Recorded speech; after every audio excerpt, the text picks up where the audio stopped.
बासित अली और आप देख रहे हैं सैयद बासित अली यूट्यूब चैनल। नाज़रीन, 6 सितंबर हमें उन शुहदा की याद दिलाता है जिन्होंने पाकिस्तान के लिए अपनी जान कुर्बान की, पाकिस्तान की इज्जत के लिए अपनी जान को कुछ ना समझा और पाकिस्तान की राह में वो शहीद हुए। नाज़रीन, इसी 6 सितंबर की याद बनाने के लिए हमारे साथ एक और हीरो मौजूद है।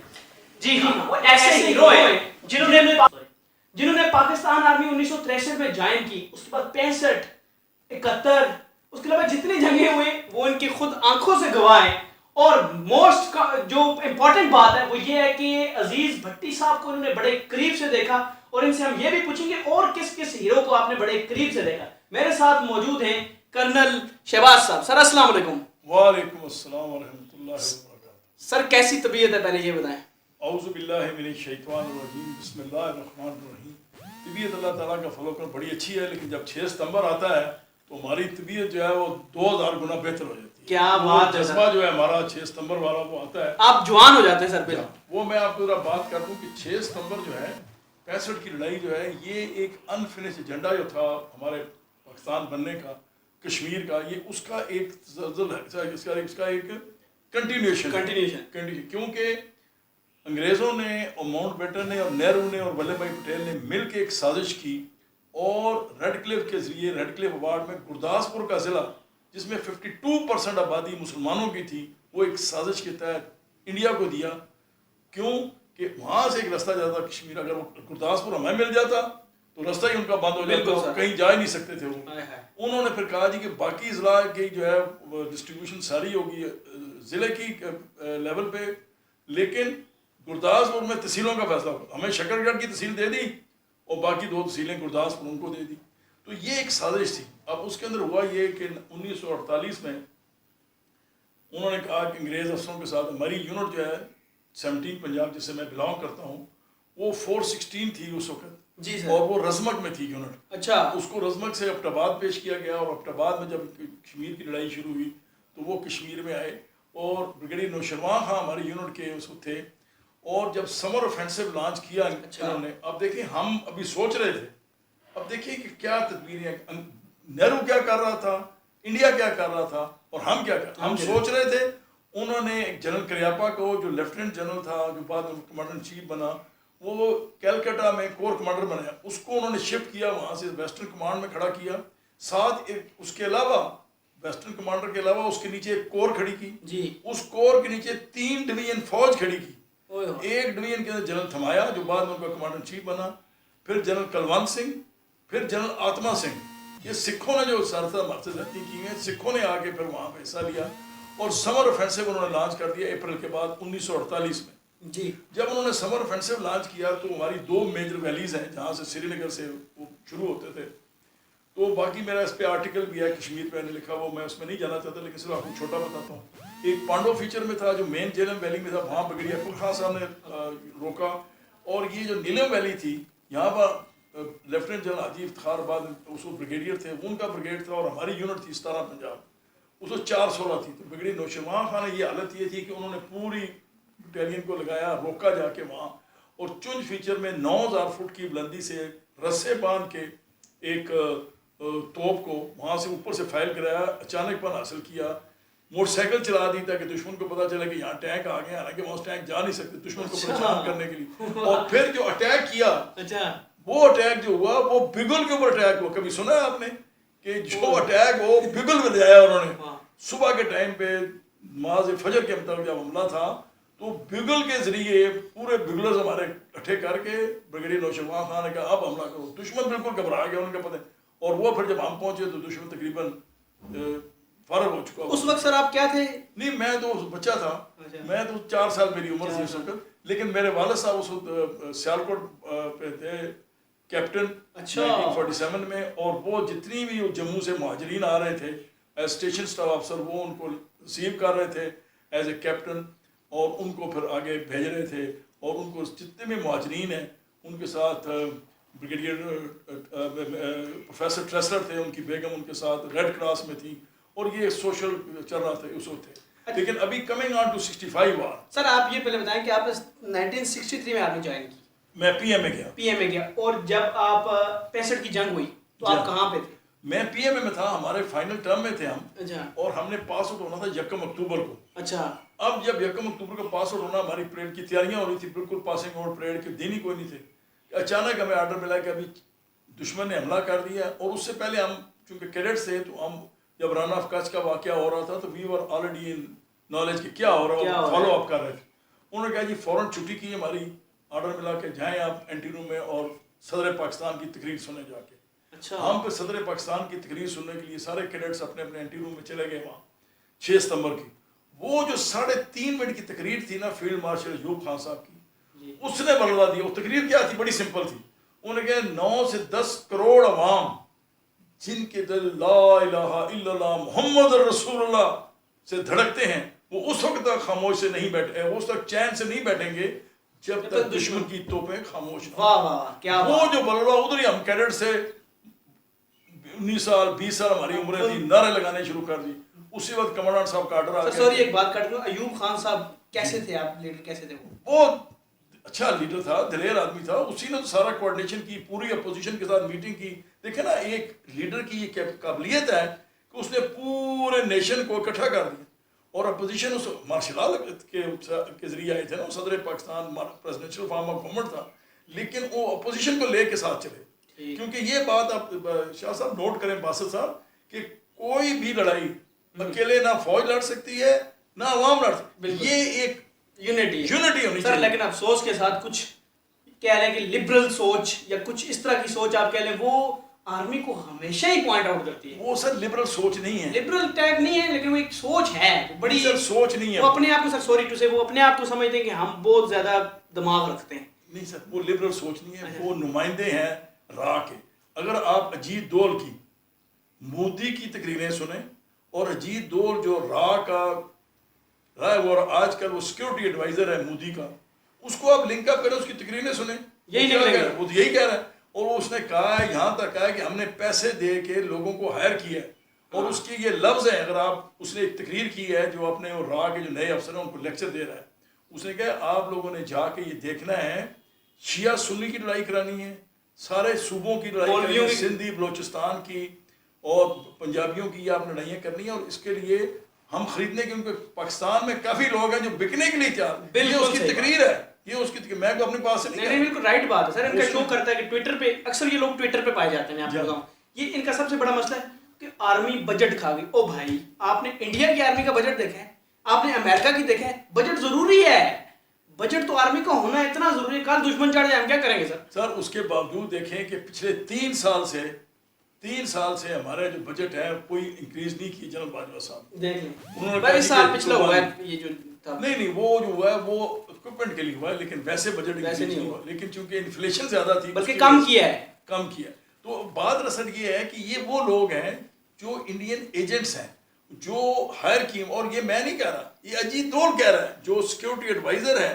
और वो कहता है जी मैं 6 साल, उसने अपनी तकरीर में कहा, मैं 6 साल मैं लाहौर में रह के गया हूँ, तो मैं इनको जानता हूँ, वहाँ मैंने लोग खरीदे थे। और उसने कहा जी गुलबशन यादेव को हमने भेजा था, और ये सारे, और उसने अपने अफसरों को ये सबक दे रहा है कि आपने जाके हमारे जो राब्ते हैं उन लोगों से कायम रखने हैं। और उन लोगों को, ये अभी देखें जो उनकी बाकियात हैं, और अभी देखें कि अफगान के साथ जो पीस प्रोसेस चल रहा है उसमें कितनी मेहनत कर रहे हैं पाकिस्तान, लेकिन उसके अंदर वो बीच में पीटीएम वाले पहुंचे हुए हैं। और वो जाके कितने सर, उनका ज़हन देखें आप, उनका मेरे ख्याल से ये वहाँ चलगोजे बेचते हैं, वो उधर इधर उधर चलगोजे, मेगा बिजनेस कुछ और भी करते हैं, वो उनके बंद हो गए। नहीं, वो बिजनेस की बात ही नहीं है, वो पैसों की बात है सर। देखिए 17 जब हमारा अफगान जहाज खत्म हुआ, मैं उस वक्त यूनिट कमांड कर रहा था 1986-87 में पारा चिनार में। अच्छा, पारा चिनार, यही 17 पंजाब मेरी यूनिट है जिसके अंदर मैंने कमीशन लिया 11 सितंबर को। ये यूनिट में कमांड कर रहा था पारा चिनार में, और अफगान जहाज उस वक्त जारी था, ज़ियाउल हक साहब जिंदा थे। और उस वक्त की सूरत हाल ये थी कि हम उस वक्त से इनको देख रहे थे। फिर मैं उसी जगह पे पहले ब्रिगेड मेजर रह चुका हूँ, क्वाड ब्रिगेड में 76 में मैं ब्रिगेड मेजर था। फिर मैं ऑफिशिएटिंग सीओ रहा, मेरा 5 साल का टेन्योर उस इलाके का, और हम उन इलाके के लोगों को अच्छी तरह जानते हैं। मैं आपको बताऊं कि मैं जब, सर आप इतना रह चुके हैं, मुझे एक क्वेश्चन ज़हन में है, आप जिस तरह अभी भी बता रहे हैं, अभी भी पिस्तौल उसी तरह चलाते हैं सर? अभी भी अल्लाह ताला के फलो करम से आप फिक्र ना करें, मैं आपको बता रहा हूँ 3 जनरेशन से हम फौज में हैं। मेरे वाले साहब फौज में मेजर थे, आगे आपकी मैं रिटायर्ड कर रहा हूँ। मेरा बेटा जो है माशाल्लाह माशाल्लाह अल्लाह करे आपकी नस्लें इसी तरह पाकिस्तान को सर्व करें। उसने एज ए मेजर मीरली में ऑपरेशन में हिस्सा लिया हुआ है, स्वाद में हिस्सा लिया हाँ, हुआ है, सियाचिन में गया। तो my point of view is कि as a family we are going.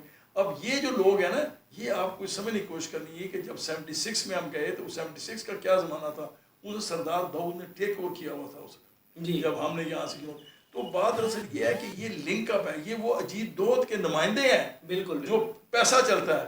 और आपको एक और बात भी मैं सर, मैं तो प्राउड से कहता हूँ कि मुझे पाकिस्तान आर्मी से बहुत मोहब्बत है सर। मैं कहते हैं जितने मर्जी आ जाए इनसे मैं खड़ा कर इनके सामने बोलूंगा। मैं आपको एक और बात बताऊं जी, सोनिया गांधी ने आज से 7-8 साल पहले कहा था, उसने कहा पाकिस्तान पे तो हमला करने की जरूरत ही नहीं है, हम तो कल्चरल इन्वेजन कर रहे हैं। अभी आप देखें जितने ड्रामे हैं, आप देखें जितने ड्रामे हैं, उनकी क्या नकल वो नकलें कर रही हैं। बिल्कुल, यानी कि उन्होंने इतना कल्चर खराब किया है कि साली से बहनोई का रिश्ता चल रहा है, चाची का रिश्ता कर रहा है। अब ये हम के ड्रामे देख लें, ARY के ड्रामे देख, हम क्यों अपने हीरोज को सर नहीं रखते? भगत सिंह पे इंडिया ने 4 ड्रामे बनाए। आप अमेरिका को देख सर, आपको वो जंग याद होगी जिसमें रेम्बो, उन्होंने एक रेम्बो कैरेक्टर बनाया, उससे वो जंग जीते हैं सर। हमने फर्स्ट ब्लड देखे ना, सारी देखी है आपने?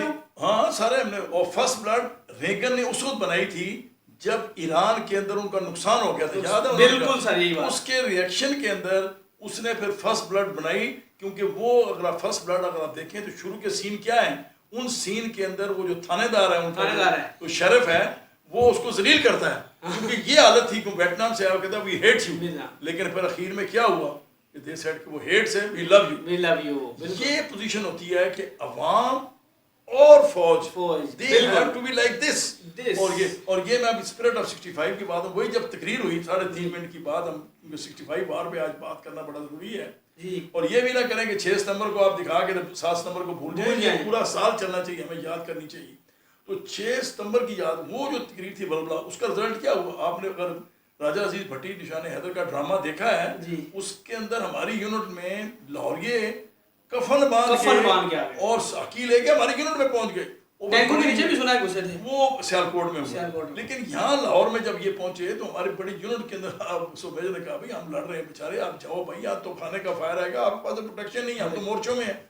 वो बड़ी मुश्किल से उनको, फिर जो देगे लेकर आए हुए थे, उन्होंने कहा अच्छा ठीक है यार, पीछे जो लोग हैं उनको बांट दे, हमारे पास खाने का। ये तो एक करबला वाली याद दिलाती है। फिर उन्होंने देगे जो है, वो जो गाँव के कुछ लोग बचे हुए थे उनमें बांटी गई। लेकिन ये स्पिरिट थी। फिर मैं आपको एक और स्पिरिट बता दूं, मैं एक्चुअली बाद में आप पहले मैं एक्सप्लेन सर, पहले एक चीज बता दें, अजीज भट्टी से आपका कितना क्लोज रिश्ता था? मेरा क्लोज था नहीं, वो 12 को शहीद हुए, मेरा डेट ऑफ मिशन, मैं यूनिट ज्वाइन की 14 को, 2 दिन के बाद। नहीं, आप कोई जानते मिले शिले कुछ कभी? नहीं, मिल नहीं सका मैं। अच्छा, साथ क्योंकि मेरी वो शहादत उनकी, हमारी पासिंग आउट 11 को हुई और 14 को मैं यूनिट में पहुंचा। लेकिन उनके किस्से तो ऐसे थे कि अगर जो ड्रामा अगर आपने देखा, वो एक बहुत ही संजीदा किस्म के और प्यार करने वाले आदमी थे। किसी बिल नहीं दिया तो बिल अपनी जेब से दे दिया। अच्छा। किसी बंदे ने छुट्टी जाना है, उसको पैसे भी अपने जेब से दिए, कहो छुट्टी पे जाना। तो ये सारे ड्रामे में ये उनका कैरेक्टर था। जवान कह रहे हैं कि सर आप माउथ आर्गन बजाएं, तो मेजर साहब एज ए मेजर वो नाम माउथ आर्गन बजा रहे हैं अपने जवानों के लिए। वो एक बहुत खुदा तरस और बड़े, और शुरू से मेरे साथ एक हवलदार था, उसने कहा सर मैं जब राजा अजीज भट्टी साहब कमीशन लेके पहुंचे इस तरह पंजाब, तो यूनिट उस वक्त 416 कहलाती थी, और वो थी एबटाबाद में। कश्मीर की लड़ाई नई नई ख़त्म हुई थी 1950 में। तो कहते हैं सर वो इतने काबिल थे कि नॉर्मल गोल्ड मेडल उन्होंने लिया हुआ था, बेस्ट इन एकेडमिक्स, फिर सोर्ड ऑफ ऑनर ली हुई थी उन्होंने। तो हमारे CO साहब जब इन्फेंट्री स्कूल में कोर्स में गए थे, टॉप करके आए, तो हमारे कर्नल साहब ने उनको एज ए लेफ्टिनेंट एडिशनल बना दिया। एडिशनल बड़ी इंपॉर्टेंट पोस्ट है। तो वो हमारा जो मेरा हवलदार अशरफ था, वो नरेट कर रहा है 65 में मुझे, कहता सर मैं DR डिटेल हो गया, तो कुछ ज़रूरी कागजात थे जो मैं उनके, कहते जी उनकी शादी लेफ्टिनेंट ही हो चुकी हुई थी।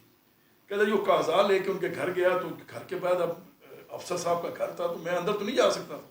तो बैटमैन ने बताया कि सर, कहना अशरफ को बोला अंदर ही आ रहे।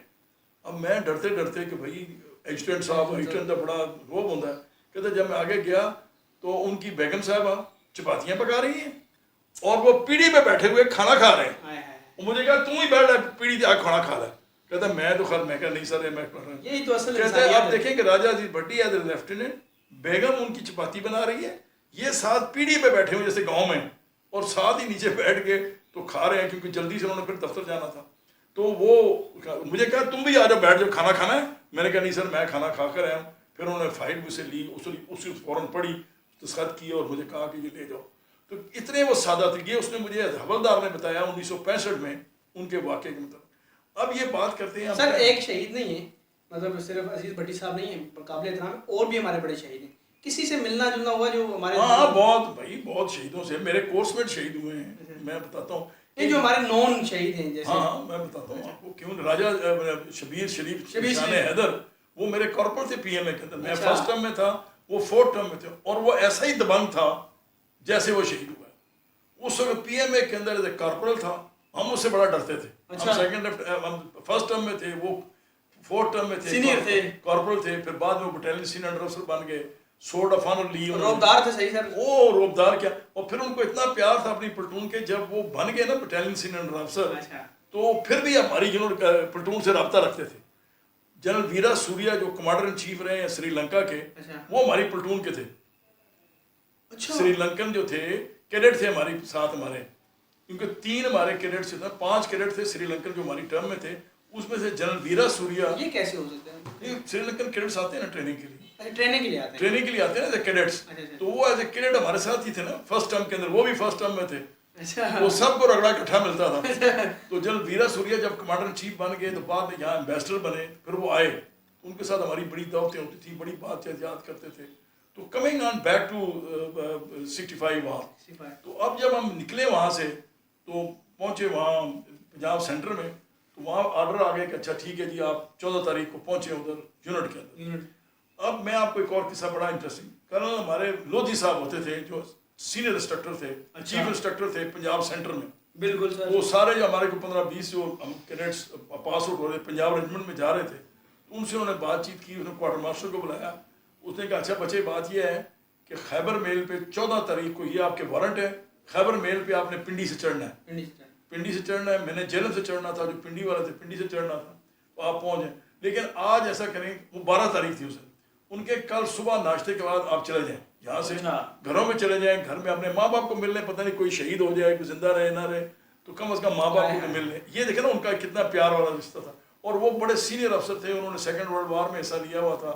तो लेफ्टिनेंट कर्नल थे, चीफ इंस्ट्रक्टर पंजाब से, लोधी साहब। अब हुआ ये कि कैप्टन साहब थे हमारे क्वार्टर मास्टर, जो वारंट बना रहे थे। उन्होंने हमारे सामने कहा, उन्होंने कहा सर ये तो बड़ी ज्यादती हो जाएगी, मूवमेंट ऑर्डर इनको 14 का दे रहे हैं, 13 तारीख को कोई बंदा भाग गया तो हमारा क्या बनेगा, तो ये तो मेरे पर बड़ा सीरियस ऑफेंस लग जाएगा हमारे पे। तो हंसने लग गए। उन्होंने कहा नहीं नहीं, ये जो बच्चे हैं ना, ये 18-19 साल के, ये बड़े स्पिरिटेड लोग हैं, ये तो सबसे पहले यूनिटों में पहुंचेंगे। तो ये आप इनको ना करें, मैं रिस्क ले रहा हूँ, कोई ऐसी बात नहीं, जाने दें इनको, कम से कम माँ बाप को मिल रहे हैं, बेचारे जंग पे जा रहे हैं, कोई जंग चाहिए। अब उसके अंदर बाकी लोग भी गए थे, 3 हम साथी थे। सेकंड लेफ्टिनेंट अख्तर वो जा रहे थे, लाहौर जा रहे थे। उस तरह वो 16 पंजाब में वाघा सेक्टर के अंदर उनकी यूनिट थी, मेन एक्सेस के ऊपर। और मेरी यूनिट और मेरे साथ सेकंड लेफ्टिनेंट साबिर और मैं, हम एक ही ब्रिगेड में 103 में, वो 12 पंजाब में जा रहे थे, हम 17 हम तीनों ने इकट्ठी एक वैगन हायर की। अच्छा। और वहाँ से पंजाब सेंटर से हम निकले, एक्साइटेड थे कि फौरन घर पहुँचिए। वो हमने वैगन ली, वहाँ से उस ड्राइवर को लिया साथ, पिंडी उसने हमें ड्रॉप। ये तो पूरी मूवी बन सकती है सर। तो जफी शफी लगाई, उनको मिले चले यार, पता नहीं। अच्छा कल यार खैबर मेल पे मुलाकात हो, तो खैबर मेल चलती थी 7 बजे जेलम उस जमाने में। तो मेरे वाला साहब क्योंकि रिटायर्ड मेजर थे फौजी, उन्होंने फ़ौरन में रात को झोली चमड़ा रात को ही तैयार कर दिया। उन्होंने कहा पुत्र सुबह पहुँचना है। वालदा को कहा कि आपने किसी ने रेलवे स्टेशन पे नहीं जाना। वो मेयर मेरे चचा को उन्होंने बुला लिया, वो भी आए और हम सारे रेलवे स्टेशन पहुँच गए। अब जब पहुँचे तो उन्होंने कहा जी, अब वाला साहब फौजी थे, उन्होंने 15 मिनट पहले ही वहाँ पहुँचा दिया। वहाँ जब स्टेशन पे पहुँचे तो असिस्टेंट मास्टर ने कहा साहब जी कि तो दुश्मन के जहाज़ आ रहे हैं, तो ट्रेन 2 घंटे लेट है, बल्कि 3 घंटे लेट है, बजाय 7 बजे की वो 10 बजे करीब आएगी। तो आप भाई ने कहा नहीं कोई घर नहीं जाएगा, नहीं जाएगा। चचा ने चोरी चला मैसेज बंदा भेजा कि अमीर को बुला लो। इसके बाद मेरी वालदा भी उस बार बुरका पहन के वो भी पहुंच गई। अच्छा खैर मुलाकात उसने उसके लिए हमारे लिए खोल दिया फर्स्ट क्लास का जो वेटिंग रूम था जेल रेलवे स्टेशन का। और अब्बाई ने कहा नहीं नहीं वापस नहीं जाना, 3 घंटे यहीं इंतजार करेंगे। वो फौजी से ना पक्का फौजी, उन्होंने कहा नहीं बेटा इधर ही रहना है, जाना नहीं है। अच्छा अब ये देखें कि वो जितने सिविलियन मैं वर्दी पहनी हुई थी, सेकंड लेफ्टिनेंट लगाई हुई थी, हाँ। पिस्तौल यहाँ लगाया हुआ था। आप उन मौज में थे अच्छा, वो सारे लोग इकट्ठे हो गए, उन्होंने कहा यार वो फौजी जा रहा है, फौजी सेकंड लेफ्टिनेंट जा रहा है, लेफ्टिनेंट साहब जा रहे हैं, मेजर साहब का बेटा जंग पे जा रहा है। वो सारे इकट्ठे हो गए, उस 3 घंटे का पता ही नहीं चला। अच्छा। इतने नारे शारे, वो स्टेशन मास्टर ने चाय मंगा तो आए ली, आपको मिल रही होगी क्या? चाय मंगा ली, ये कर लिया, वो सारा बड़ा रुकावट। वो 3 घंटों का हमें पता ही नहीं चला, वो 3 मिनट में 3 घंटे पूरे हो गए। क्या बात। वो ट्रेन आ गई, जब मैं ट्रेन में दाखिल हुआ तो आगे वो सेकंड लेफ्टिनेंट वो भी थे साहब, कुछ हमारे दोस्त बाकी सेंटरों से थे, क्योंकि 2 मासों पे जंग हो रही थी, एक सियालकोट में और एक लाहौर में। तो सियालकोट वाले भी थे, वो वजीराबाद रेलवे स्टेशन पे उतर गए और हम लाहौर आ गए। अब तीनों मिले जब, तो शाम को 4-5 बजे का टाइम था, ट्रेन लेट जा रही थी खैबर में, तो हम बजाय 12 बजे 1 बजे के पहुंचने के शाम 4-5 बजे पहुंचे वहाँ। तो मेरा मैनेजर आया था, फिर हम बड़े अच्छे गले शले मिले। अच्छा। अब ये देखें आपकी किस्मत की सितम ज़रीफ़ी को, सेकंड लेफ्टिनेंट अख्तर जो 16 पंजाब में गए थे, वो 7 दिन बाद शहीद हो गए। आए हाय, क्या बात। यानी कि सेकंड लेफ्टिनेंट अख्तर 7 दिन बाद 16 पंजाब में उसी BRP के ऊपर लगी हुई थी पूरी यूनिट। उनका ब्रिगेड था 114 ब्रिगेड और 16 पंजाब, वो शहीद हो गए। मैं और साबर हम एक ही ब्रिगेड में थे। वो थे मेन वाघा सेक्टर पे, मेन अप्रोच पे, हम बरकी सेक्टर में गवंडी बॉर्डर वाले पे थे। और उसके अंदर 12 पंजाब, उस जमाने में 2 यूनिटें होती थी इन्फेंट्री की, तो 12 पंजाब में वो था सेकंड लेफ्टिनेंट साबर, जो बाद में फुल कर्नल होकर रिटायर हुआ। मैं 17 पंजाब में चला गया, हम 14 तारीख कुछ।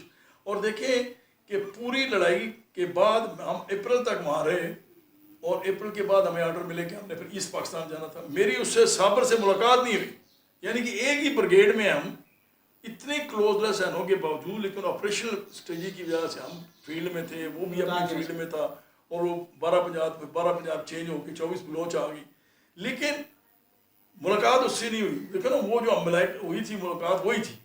तो ये एक स्पिरिट थी। जब हम पहुंचे 14 तारीख को, तो राजा अजीज भट्टी शहीद हो चुके हुए थे।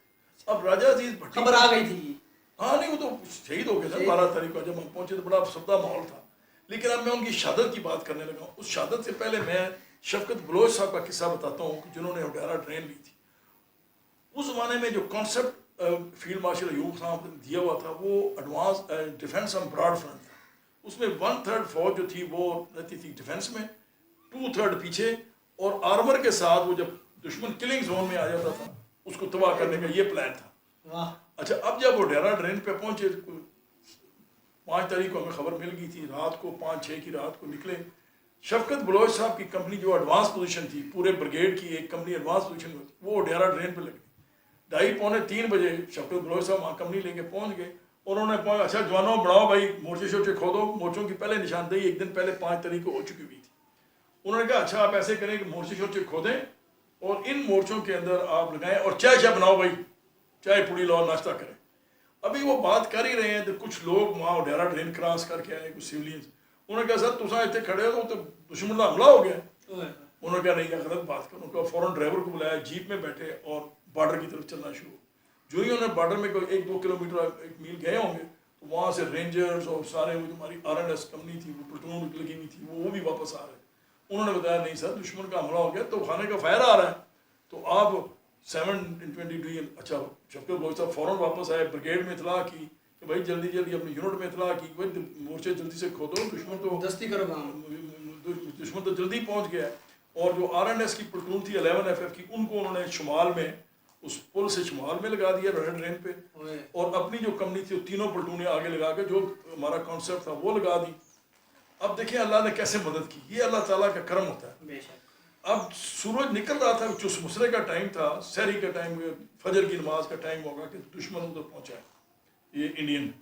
अब वो 7 इन्फेंट्री डिवीजन था, 41 ब्रिगेड लीड कर रहा था और आर्मर रेजिमेंट से लीड कर रहा था। जो ही पहला टैंक आया तो नायक मुनसफ था हमारी यूनिट का, उसने देखा तो RR से फायर। RR इतना एक्यूरेट वेपन नहीं है, अच्छा। कभी लगे न लगे ऐसे, वो पुरानी जमाने की राइफल थी और कैलेस एंटी टैंक वेपन था। खैर उसने निशाना लिया तो पहला राउंड उसका फिर मिस फायर हुआ। उसने फ़ौरन निकाली, वहाँ टीचिंग थी कि जो ही आप पहला राउंड फायर करें निकाल के दूसरी जगह मिले। उसने दूसरी जगह जाके फ़ौरन गोला मारा और टैंक हिट हो गया। अब वो जो टैंक हिट हो गया, अब जो दूसरी हमारी RR थी वो 1500 गज फर्दर जुनूब में थी, दोनों कंपनी के फ्रंट पे लगानी थी ना। उसने गोला अगला मारा तो एक और टैंक हिट हो गया। अब दुश्मन घबरा गया, उन्होंने कहा यार ये तो लगता है कि ये मेन दिफाई पोजीशन है इनकी, कि यार 2 टैंक हमारे हिट हो गए। और वो तुक्के पे था जी? नहीं तुक्के पे नहीं था, निशाना लेके। तो बड़े हमारे जो लोग थे ना, अब जितने जेसीओ थे वो सेकंड वर्ल्ड वार लड़े हुए थे, हमारे जितने एनसीओ थे उनकी 18 साल सर्विस थी और वो कश्मीर की जंग लड़े हुए थे। और आज भी वैसे ही हैं लोग जो नहीं, आज थोड़ा आज फिर दोबारा पोजीशन हो गई। जज्बा ठीक है ना? जज्बा तो आपके बेटे भी हैं और आपको पता होगा कि यहाँ आते हो मिलते होंगे। हाँ, जज्बा बिल्कुल अभी भी उसी तरह है, पूरी फौज का जज्बा। अभी भी आप किसी यूनिट में चले जाएं, अभी भी नारे लगा, अभी देखो ना जो वजीरिस्तान में कार्रवाई हो रही है, जो वजीरिस्तान में कल एक शहीद हुए सर, वो यंग से लड़के थे, लेफ्टिनेंट नासिर शहीद, नासिर शहीद, और वो बेवा का बेटा है, बेवा का, और एक ही बेटा था। अब उसकी स्पिरिट देखें कि वो वजीरिस्तान में, वरना लेकिन वो ये धरती ऐसे ही तो नहीं बची हुई सर, कुछ तो खून मिले हुए हैं। तो उसके अंदर आप देखें कि वो जब जज्बा था। अब राजा अजीज भट्टी साहब को जो निशान, अब वो जब पहुंचे तो दुश्मन आ, दुश्मन थोड़ा, उनको ऑर्डर था कि आपने 3 से 4 घंटे दुश्मन को डिले करना है, लेकिन उन्होंने 2 बजे तक डिले किया।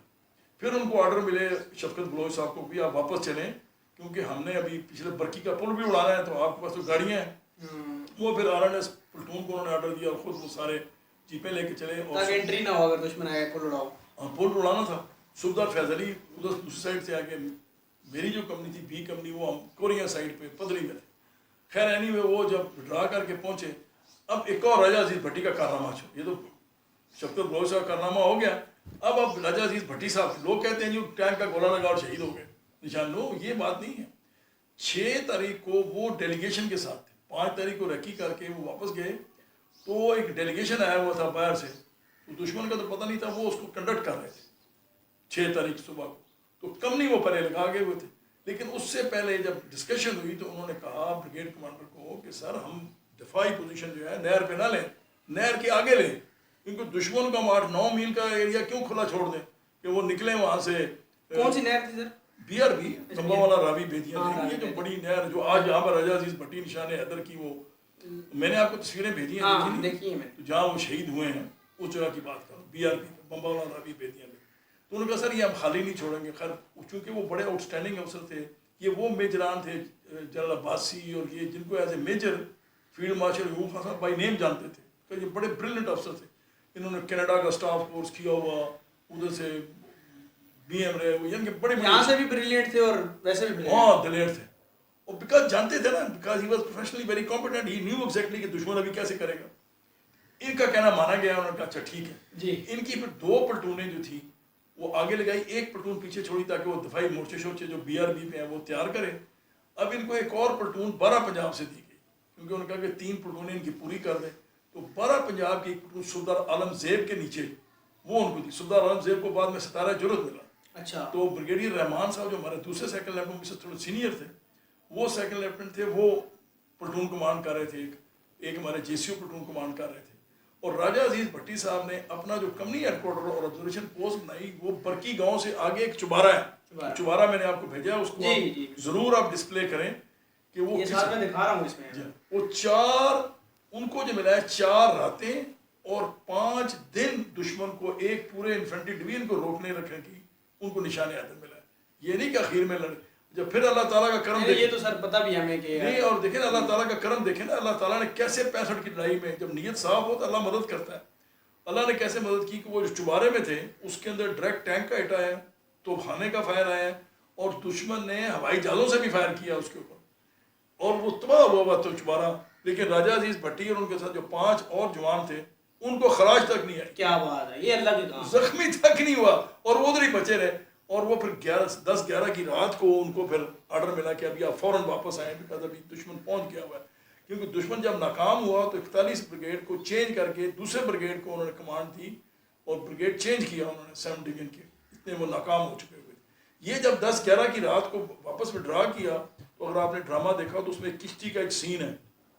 जब राजा अजीज भट्टी वापस आए तो पता चला कि सर 4 हमारे जवान तो कि 5 वो जख्मी हैं, तो उधर ही रह गए हैं। उनके अच्छा 4 मेरे ख्याल से 4 या 5 ऐसे थे, मुझे अब सही याद नहीं है।